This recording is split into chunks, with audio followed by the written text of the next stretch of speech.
அனைத்தும் அனைவரும் சிவம். அனைத்திற்கும் அனைவருக்கும் நன்றி. தாய் தந்தையருக்கு நன்றி. அண்ணனுக்கு நன்றி. மூதாதையர் அனைவருக்கும் நன்றி. பச்சையம்மனுக்கு நன்றி. சப்த முனிகளுக்கு நன்றி. சப்த கன்னியர்களுக்கு நன்றி. சுப்பிரமணியருக்கு நன்றி. சிவபெருமானுக்கு நன்றி. என்னுடைய ஆன்மீக குரு தலைவர் அவர்களுக்கு நன்றி. 20/4/2024 சனிக்கிழமை பஞ்சாங்க வழி ஜோதிட ஆலோசனை. இன்று உங்களுடைய கர்மவினை தீர குடும்பத்தில் உள்ள பெண்களுக்கு உதவி செய்யுங்கள். தீர்க்காயுடன் இருக்க அண்ணன் அக்காவிடம் ஆசி பெறுங்கள். ஆரோக்கியத்துடன் இருக்க பாட்டியிடம் ஆசி பெறுங்கள்.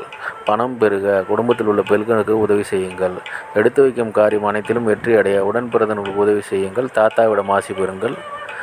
புலிமுகம் பாருங்கள், ஐயப்பன் வழிபாடு செய்யுங்கள். சிங்கமுகம் பாருங்கள், நரசிம்மர் வழிபாடு செய்யுங்கள். இதுபோல் வாழ்நாள் முழுவதும் வெற்றியடைய வாட்ஸ்அப் எண்ணை தொடர்பு கொள்ளுங்கள். டெலகிராம் சேனல் லிங்க் யூஸ் பண்ணி டெலகிராமில் ஜாயின் பண்ணிக்கோங்க. அஸ்ட்ரோ ஸ்ரீபாபா சேனலில் லைக் பண்ணுங்கள், ஷேர் பண்ணுங்கள், சப்ஸ்கிரைப் பண்ணுங்கள். நல்லது நடந்து கொண்டிருக்கிறது. ஓம் ரீங் வசி வசி சகலரும் வசி சர்வம் வசி அசி அசி அசி. நன்றி நன்றி நன்றி.